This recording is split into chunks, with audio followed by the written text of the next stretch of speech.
आज की क्लास में हम पढ़ेंगे संविधान की अनुसूचियों के बारे में। अनुसूचियां यानी शेड्यूल्स।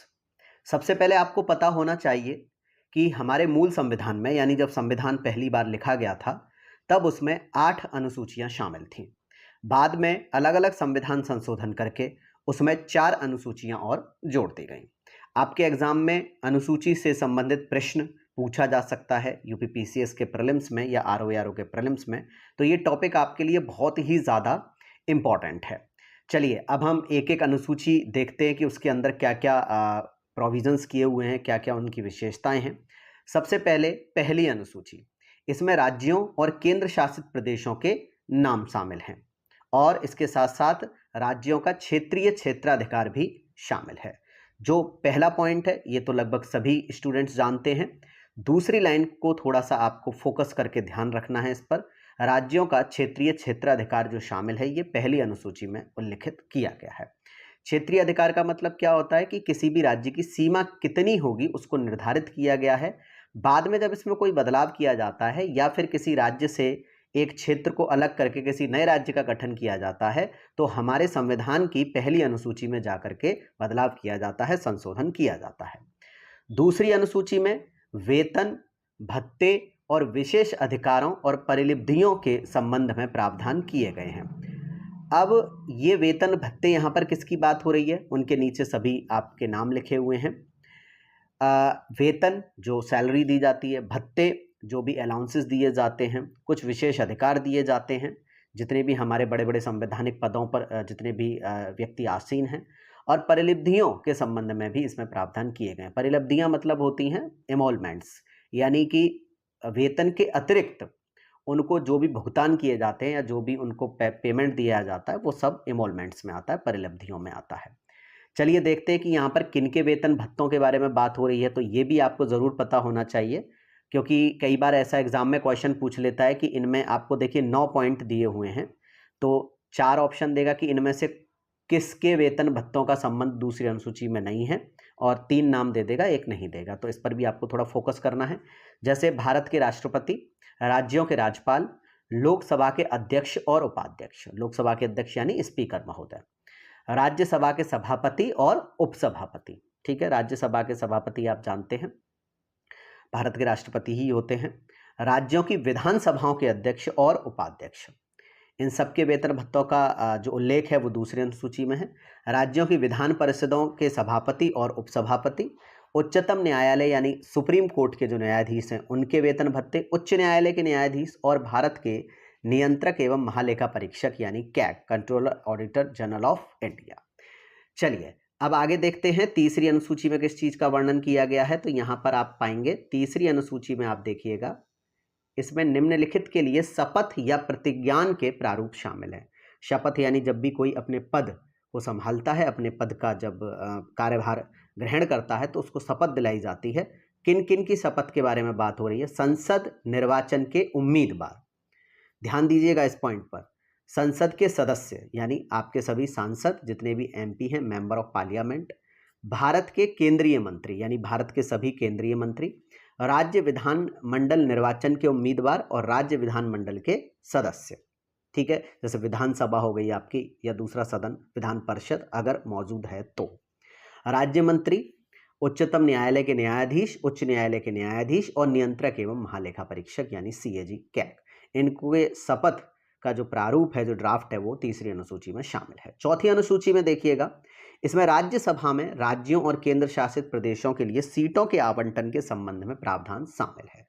देखिए लोकसभा राज्यसभा क्या होती है इसके बारे में हम आगे जो टॉपिक्स उनमें बात करेंगे। इतना आप जानते होंगे कि हमारे देश में द्विसदनीय व्यवस्था है, लोकसभा और राज्यसभा।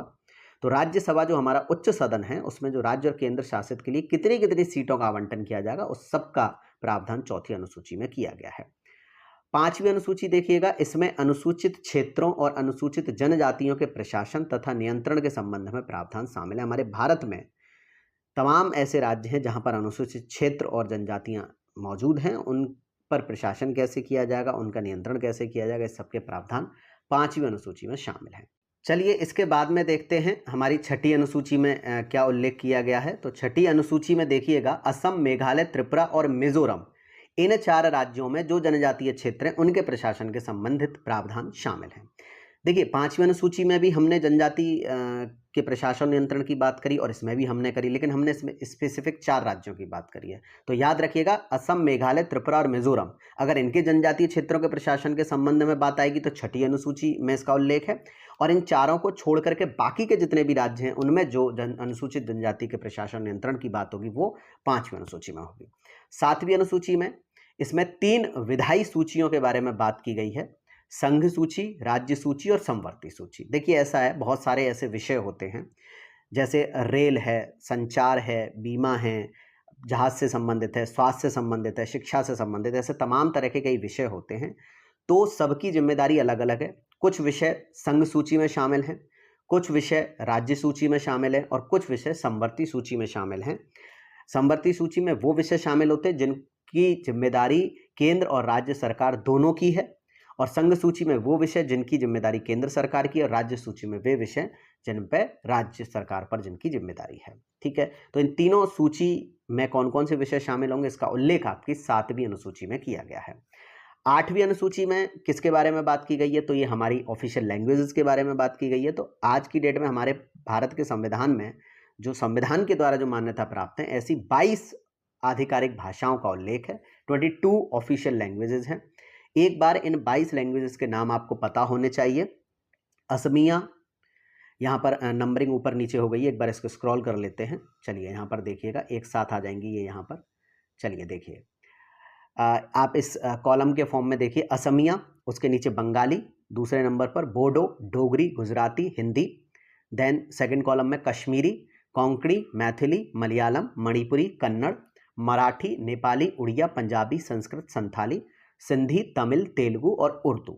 ठीक है, तो ये आपको याद रखना है। ये 22 लैंग्वेजेस हैं जो ऑफिशियल लैंग्वेज हैं। हो सकता है वो आपसे ऐसा कोई क्वेश्चन पूछ ले कि वो पूछे आपसे कि बताइए इनमें से कौन सी ऑफिशियल लैंग्वेजेस हैं या फिर कौन सी ऑफिशियल लैंग्वेजेस नहीं हैं।